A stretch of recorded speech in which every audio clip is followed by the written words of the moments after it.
నమస్కారం. ధర్మ సందేహాలు కార్యక్రమానికి స్వాగతం. ప్రతినిత్యం ప్రేక్షకులు ఉత్తరాల ద్వారా పంపే అనేక ధర్మ సందేహాలకు పండితులచే శాస్త్రీయ సమాధానాలను అందిస్తున్న కార్యక్రమం ధర్మ సందేహాలు. మరి ఈనాటి ధర్మ సందేహాలు కార్యక్రమంలో ప్రేక్షకుల సందేహాలను నివృత్తి చేయడానికి మన ముందున్నారు ఉపన్యాస శిరోమణి, ఆగమ వారధి, ధర్మనిధి, వేద విభూషణ డాక్టర్ కందాడే రామానుజాచార్యులు గారు. నమస్కారం గురువుగారు. గురుగారు, ముందుగా ఒక ఉత్తరం చూద్దామండి. రమణారావు గారు విజయనగరం నుండి రాస్తున్నారు. మాసికాల రోజున ఇంట్లో నిత్య పూజ చేయవచ్చునా తెలియజేయగలరంటూ కోరుతున్నారు. మాసికాల రోజు అంటే అది పితృ ఆరాధన. మనకు కర్మలు 3 రకాలుగా ఉంటాయి. నిత్య కర్మలు, నైమిత్తిక కర్మలు, కామ్య కర్మలు. ప్రతినిత్యం తప్పకుండా చేయవలసిన వాటిని నిత్య కర్మలు అంటారు.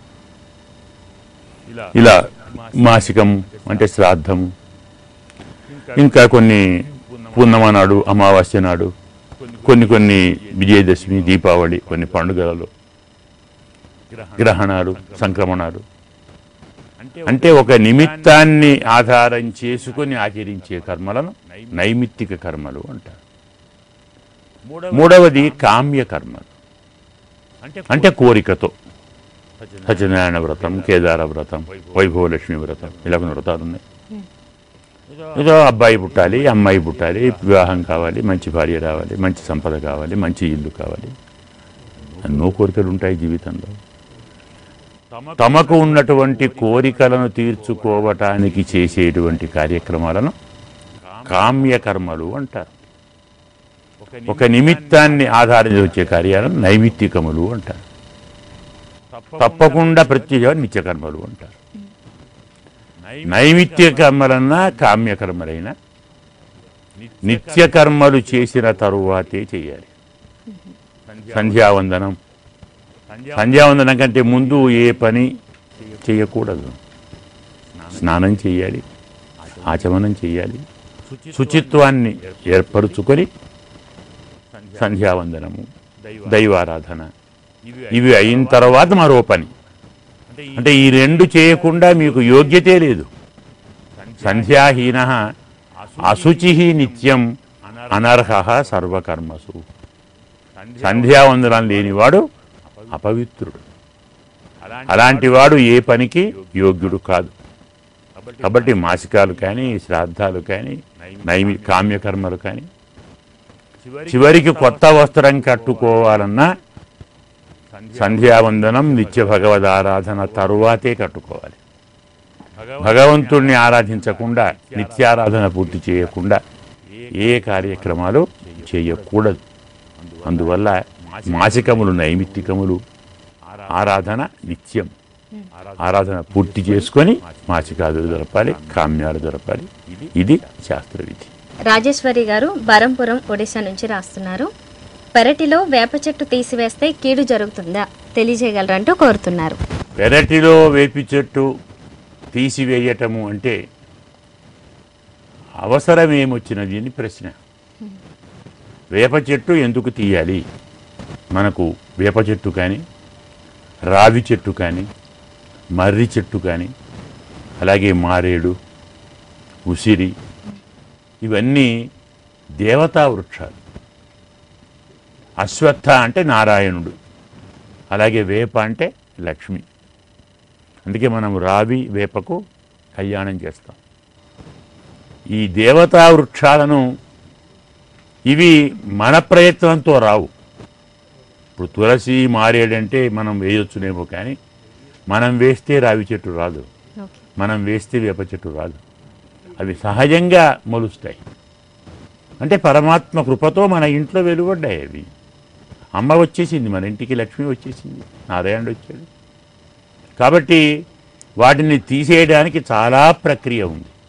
మన ఇంటికి అడ్డు వస్తేనో, ఆ చెట్టు పెద్దగైతే వేర్లు అడుగు నుంచి వెళ్ళి మన పునాదులు అంటాం కదా, వాటికి ఏమైనా ఇబ్బంది వస్తుంది అనుకున్నప్పుడు తీసేయాలి. అంటే ఆ నివృత్తికి, వాటిని తొలగించటానికి ఒక శాంతి కర్మ ఉంటుంది. అది పురోహితులను పిలిచి ఆ విధానాన్ని తెలుసుకొని ఆ శాంతి జరిపి అప్పుడు దాన్ని తీసేయాలి. తీసేసేదానికి కూడా విధానం ఉంది. గొడ్డలితో కొట్టడము, రంపంతో కోయటము, కొమ్మలు విరవటము, మనం మామూలు చెట్లకు చేసే ప్రక్రియ దానికి పనికిరాదు. దేవతా వృక్షం ఆ చెట్టును ఎలా తీసేయాలి, ఎప్పుడు తీసేయాలి, ఏ సమయంలో తీయాలి, ఉదయమా, మధ్యాహ్నమా, సాయంకాలమా, శ్రావణ మాసమా, భాద్రపద మాసమా, ఆషాఢ మాసమా, నెలలు ఉన్నాయి, వారాలు, మంగళవారమా, శుక్రవారమా, శనివారమా, వారము చూడాలి, తిథి చూడాలి, నక్షత్రం చూడాలి, మాసము చూడాలి, సమయము చూడాలి, విధిని చూడాలి. ఇన్ని చూచి పెద్దలతో ఒక నియమాన్ని, ఒక ముహూర్తాన్ని ఏర్పాటు చేసుకొని ఆ శాంతి పూజ జరుపుకొని అప్పుడు దాన్ని తీసేయాలి. అలా చేయకుండా చెట్టే కదా అని మనం కొంచెం నిర్లక్ష్యంగా తొలగిస్తే ఎలాగో ఇబ్బంది పెడుతుంది, తప్పదు. దేవతా వృక్షం కదా, మన కోసం వచ్చిన దాన్ని మనం తొలగిస్తే మరి అమ్మవారి ఆగ్రహానికి గురవుతాం కదా, అందువల్ల ఇబ్బంది కలుగుతుంది. అందుకే ప్రార్థించాలి, శాంతి చేయాలి, పూజ చేయాలి, అప్పుడు తొలగించాలి. చంద్రశేఖర్ గారు సికింద్రాబాద్ నుంచి రాస్తున్నారు, దేవాలయానికి వెళ్ళిన వారు తిరిగి నేరుగా ఇంటికే రావాలా, అంటే ఆఫీస్కి వెళ్ళవచ్చునా, తెలియచేయగలరంటూ కోరుతున్నారు. దేవాలయానికి వెళ్ళిన తర్వాత తప్పకుండా ఇంటికే తిరిగి రావాలన్న నియమం ఎవరూ చెప్పరు, ఎక్కడా లేదు. అయితే కొన్ని సందర్భాలు, సంక్రమణం, గ్రహణం, పర్వదినం అంటే విజయదశమి, దీపావళి, కార్తీక పూర్ణిమ, ఇలాంటి పర్వదినాలలో ఒక విధానం ఉంటుంది.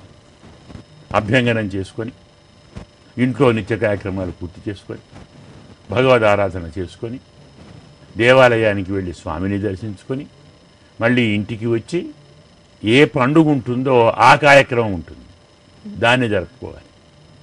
కాబట్టి అక్కడి నుంచి ఎటో వెళ్ళకూడదు, ఇంటికే రావాలి. అలా కాకుండా మామూలు సమయాల్లో అయితే ఆఫీస్కు పోవచ్చు, మరో చోటికి పోవచ్చు, మరో చోటికి పోవచ్చు.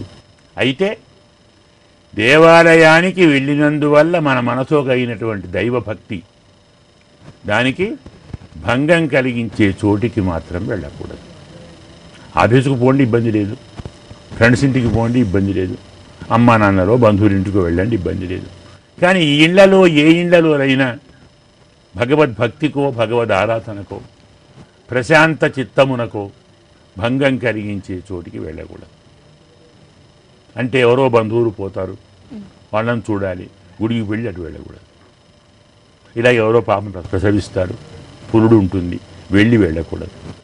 పవిత్రతకు, ప్రశాంతతకు భంగం కలిగించే చోటికి దేవాలయం నుంచి వెళ్ళకూడదు.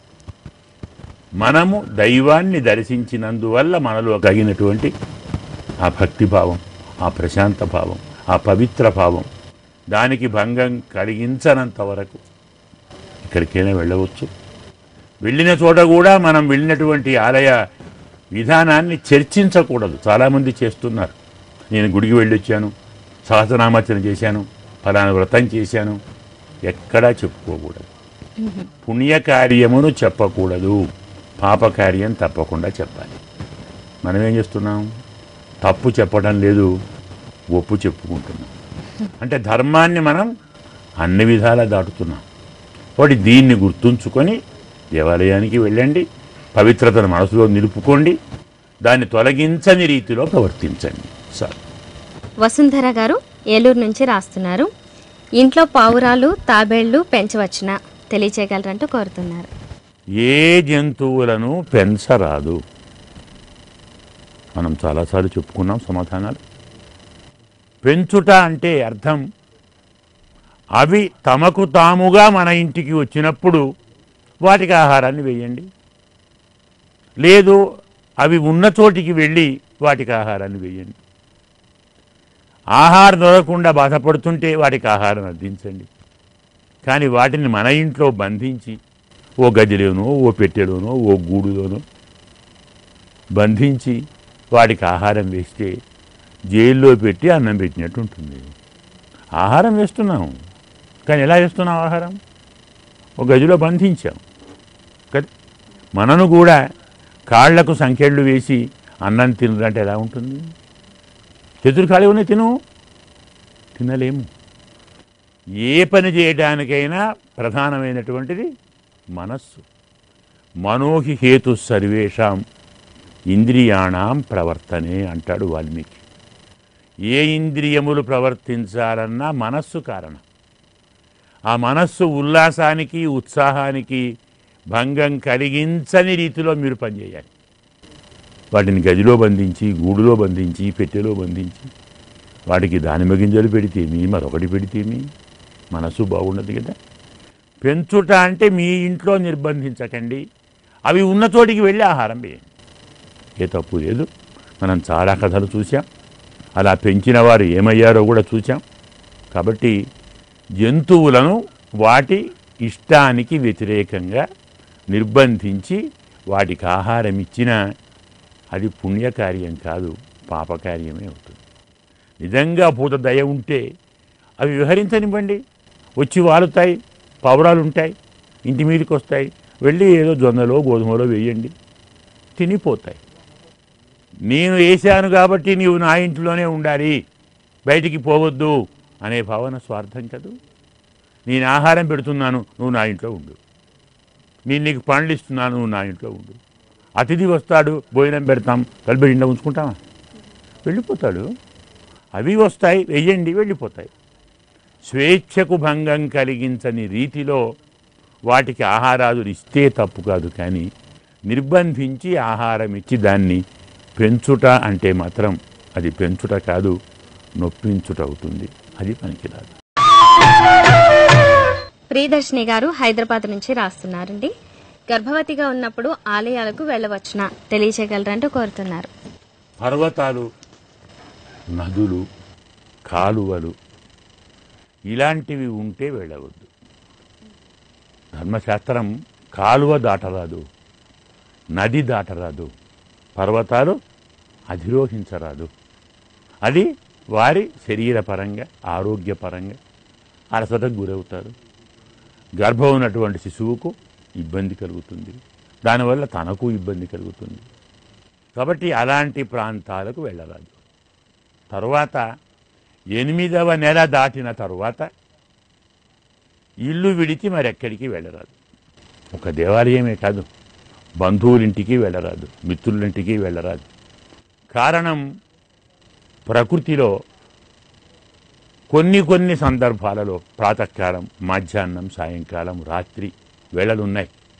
ఈ వేళలు మనకు తెలియకుండా మనను ఆవరించే, ఆవహించే, ఆవేశించే కొన్ని మార్పులు జరుగుతూ ఉంటాయి.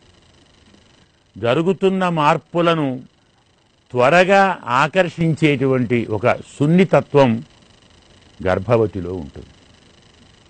లేని వారికి ఉండేటువంటి స్థిరత్వం, దృఢత్వం వారికి ఉండదు.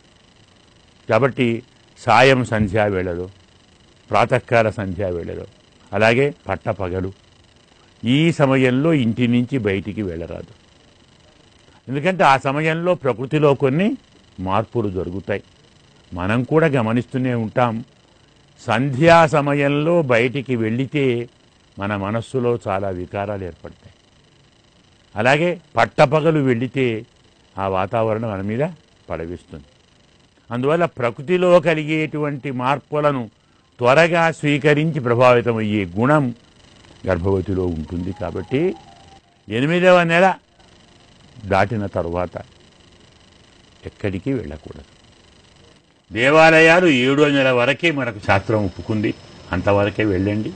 మీకు భక్తి బాగా ఉంటే ఇంట్లోనే స్వామి విగ్రహాన్నో ఫోటోనో పెట్టుకోండి, ఏ రామాయణమో భారతమో చదువుకోండి, కథలు వినండి, స్తోత్రాలు వినండి, స్వామిని చూడండి, మీ శక్తి మేరకు పూజ చేయండి, భగవంతుడిని ధ్యానించండి. దానివల్ల మీ ఇష్ట ఫలితం కూడా నెరవేరుతుంది. శరీరాన్ని, మనస్సును, బుద్ధిని మూడింటిని పవిత్రంగా ప్రశాంతంగా ఉంచటం నిషేధంలో కానీ విధిలో కానీ అంతరార్థం. దాన్ని మనస్సులో పెట్టుకొని ప్రవర్తిస్తే అందరూ బాగుంటారు. సాంభవి గారు కోడుమూరు నుంచి రాస్తున్నారు. ఇంట్లో చేసే నిత్య పూజలో శంఖాన్ని ఊదవచ్చునా తెలియచేయగలరంటూ కోరుతున్నారు. శంఖాన్ని ఊదటానికి, ఘంటానాదం చేయటానికి కొన్ని నియమాలు ఉన్నాయి.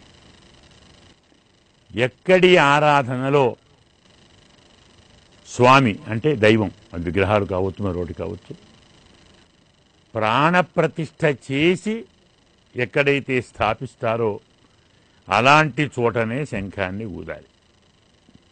ఎక్కడ నిత్యం వేదఘోష జరుగుతుందో, ఎక్కడ నిత్యం యజ్ఞయాగాదులు జరుగుతాయో, ఎక్కడ నిత్యం బ్రాహ్మణ పూజలు జరుగుతాయో అలాంటి చోటే శంఖం ఊదాలి. కారణం, శంఖం అంటే ప్రణవం, అంటే ఓంకారం, అంటే సర్వవేదముల మూలం. పరమాత్మ శంఖంలోనే ఉంటాడని శాస్త్రం. కావాలంటే శంఖాన్ని మన పూజామందిరంలో పెట్టుకొని ఆరాధించవచ్చు. మరి కాస్త వైదికులైతే శంఖజలంతో స్వామికి అభిషేకము చేయవచ్చు. కానీ శంఖాన్ని ఊదాలంటే ఆ ధ్వని చెవిలో పడితే తట్టుకోగల స్థిరత్వం ఉండాలి. అది వేదఘోష. అది వేదఘోషను వినగలిగిన స్థితి అందరికీ ఉండదు. పవిత్రత కావాలి, ప్రశాంతత కావాలి, శక్తి కావాలి. కాబట్టి వేదఘోష, యజ్ఞములు, బ్రాహ్మణారాధన ఇలాంటి కార్యక్రమాలు నిత్యము జరిగే చోట మాత్రమే శంఖాన్ని కానీ ఘంటానాదం కానీ చెయ్యాలి. అవి లేనినాడు శంఖాన్ని పూజించండి, నమస్కారం చేయండి. వెంకటేశ్వర శర్మ గారు బెల్లంపల్లి నుండి రాస్తున్నారు. సీతాదేవి తల్లి పేరు ఏమిటి తెలియచేయగలరంటూ కోరుతున్నారు. చాలాసార్లు చెప్పాము, మర్చిపోయి ఉంటారు. సునయన. జనక మహారాజు గారి పేరు. జనక మహారాజు పేరు కాదు, అది వంశం పేరు. ఎవరున్నా ఆ రాజ్యంలో జనకుడే. మొదటివాడు నిమి. ఆ నిమి జనకుడయ్యాడు. అంటే ఏమిటి? నిమి వశిష్ఠ మహర్షిని యజ్ఞము చేయమని ప్రార్థిస్తే స్వర్గంలో ఇంద్రుడు అడిగాడు, యజ్ఞం చేస్తున్నా, అక్కడికి వెళ్ళొస్తాను, వెళ్ళొచ్చినాక చేయిస్తానన్నాడు. పాపం అదే గురువుగారు కదా, సరేనండి అన్నారు. వెళ్ళాడు. కొంచెం ఆలస్యమైంది అక్కడ స్వర్గంలో. గురువుగారు ఇంకా రాలేదు. మంచి పని చెయ్యాలనుకున్నప్పుడు ఆలస్యం చేయడం అంత మంచిది కాదు కదా, మళ్ళీ బుద్ధి మారుతుందో ఏమో అని గురువుగారు రాకముందే యజ్ఞం మొదలుపెట్టాడు. గురువుగారు వచ్చారు. నన్ను పిలిచి నన్ను చేయించమని, నన్ను రమ్మని, నేను రాకుండా చేస్తావా? ఇది గురువుగారికి ద్రోహం కదా. కాబట్టి నీ శరీరం పడిపోతుంది అని చెప్పించాడు. అయ్యా, నేను తప్పేం చేశాను? యజ్ఞమే చేస్తున్నాను కదా. యజ్ఞంలో మీ భాగం మీకు ఉంటుంది. మీరు ఎప్పుడొచ్చినా మీ ఆచార్య పూజ జరుగుతుంది. మంచి పని ఎందుకు ఆలస్యం చెయ్యాలి అని మొదలుపెట్టాను తప్ప ఇందులో గురు ధిక్కారం లేదు. ధిక్కారం లేకున్నా, అశాస్త్రీయం కాకున్నా, అధర్మం కాకున్నా కోపించారు కాబట్టి మీ శరీరం పడిపోతుంది. ఈయనే శాపం పెట్టాడు. ఇద్దరూ పడిపోయారు. సరే, తర్వాత వశిష్ఠుడు మళ్ళీ పుట్టాడు. దేవతలందరూ వచ్చి హవిస్సు తీసుకుంటున్నప్పుడు, అయ్యా, యజమాని చనిపోతే యజ్ఞం ఏమిటండి, వారిని బతికించండి అని అడిగారు. బతికిస్తాను. దేవతలు వరం ఇవ్వబోతే ప్రాణముచ్చిన నిమి, నాకు శరీరం వద్దు, నేను మళ్ళీ శరీరాన్ని తీసుకోను,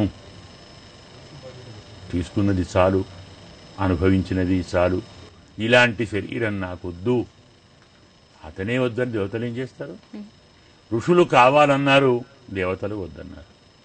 అందుకే 2 రూపాలుగా శరీరం లేకుండా బతికించారు. ఆ మహానుభావుడు మన కను రెప్పలలో ఉంటాడు. దాన్ని నిమేషము అంటాం. నిమి నుంచి వచ్చినది నిమేషం.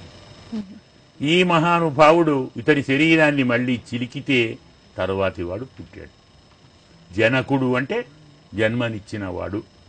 శరీరం కూడా, ప్రాణం లేని శరీరం కూడా జన్మనిచ్చింది కాబట్టి ఆ వంశం వారందరికీ జనకుడు అని పేరు. శరీరాన్ని మథనం చేశారు కాబట్టి ఆ వంశానికి మిథిల, మైథిల అంటున్నాం కదా, మిథిల వంశము అంటాం, మైథిల వంశము అంటాం. దేహం వద్దన్నాడు కాబట్టి విదేహుడు అయ్యాడు. ఇలా ఎవరైనా జనకులే. కానీ సీతమ్మ తండ్రి పేరు క్షీరధ్వజుడు. అసలు పేరు క్షీరధ్వజుడు, తల్లి పేరు సునయన. 2 జాగ్రత్తగా గుర్తుంచుకుంటే మనకు పరిజ్ఞానానికి ఉపయోగిస్తుంది. ప్రసన్నలక్ష్మి గారు మాచర్ల నుండి రాస్తున్నారు. గీతలు అనేకం అని విన్నాను. భగవద్గీత కాకుండా ఇంకా ఏమైనా ఉన్నాయా తెలియజేయగలరంటూ కోరుతున్నారు. 1000 గీతలు ఉన్నాయి. గీత అంటే ఏమిటి? గానము చేసినది అంటే చదివినది, చెప్పినది, పాడినది, పఠించినది, ఇవన్నీ గీతలే కదా. మనకు రుద్రగీత ఉంది, హంసగీత ఉంది, రూఫు గీత ఉంది. అలాగే మహానుభావుడు వృషభధ్వజుడు ఉన్నాడు, వృషభ గీత ఉంది. అనంతమైన గీతలు ఉన్నాయి. అంటే ఎవరెవరు ధర్మోపదేశం చేశారో అవన్నీ గీతలు. దక్ష ప్రజాపతి పుత్రులు ప్రాచేతసులు తపస్సుకు వెళ్ళినప్పుడు సాక్షాత్తు రుద్రుడే వచ్చి వారికి తత్వోపదేశం చేస్తాడు. అలాంటి దాన్ని రుద్రగీత అంటారు. కృష్ణుడు చెప్పిన దాన్ని భగవద్గీత అంటారు. అలాగే మహానుభావులు వృషభుడు చెప్పాడు వృషభగీత, హంస చెప్పినది హంసగీత. ఇలా మహర్షులు చాలామంది చెప్పారు. చాలా గీతలున్నాయి. 1108 ప్రసిద్ధం. ధర్మాన్ని, వేదాంతాన్ని, జ్ఞానాన్ని మేళవించి కలిపి చెప్పిన ప్రతి ఉపదేశము గీతే. శ్రీగీత ఉంది, అమ్మ చెప్పినది. దుర్గా గీత ఉంది, లక్ష్మీ గీత ఉంది, సరస్వతీ గీత ఉంది. అమ్మలు చెప్పారు, రాజులు చెప్పారు, ఋషులు చెప్పారు, మునులు చెప్పారు, దేవతలు. ఇంద్రగీత ఉంది, దేవతలు చెప్పారు. ఇవి అనంతమైనవి. ఇవన్నీ మనం చదవలేకపోవచ్చు, మనకు దొరకకపోవచ్చు. అంత మాత్రాన లేవు అని కాదు కదా, చాలా ఉన్నాయి. దొరికినన్ని చదవండి. కొన్ని సులభంగా ఉంటాయి, కొన్ని కఠినంగా ఉంటాయి. పెద్దల చేత చెప్పించుకొని అర్థం చేసుకునే స్థితిలో ఉంటాయి. శ్రద్ధ, ఓపిక, తీరిక ఉంటే చెప్పించుకోండి, చదువుకోండి, హాయిగా తెలుసుకోండి, ఆనందించండి. చాలా సంతోషం గురువు గారు. ఇప్పటి వరకు మీ విలువైన సమయాన్ని కేటాయించి మా ప్రేక్షకుల ధర్మ సందేహాలు నివృత్తి చేసినందుకు ధన్యవాదాలండి. నమస్కారం. చూశారు కదండి, ఇది ఇవాల్టి ధర్మ సందేహాలు కార్యక్రమం. మీకు కూడా ఏవైనా ఆధ్యాత్మిక సందేహాలు కలిగినట్లయితే మాకు తెలియచేయండి. మా చిరునామా ధర్మ సందేహాలు, కేర్ ఆఫ్ భక్తి TV, road number 92, Jubilee hills, Hyderabad 5,96,000. మా ఇమెయిల్ ఐడి bhaktihyd@gmail.com.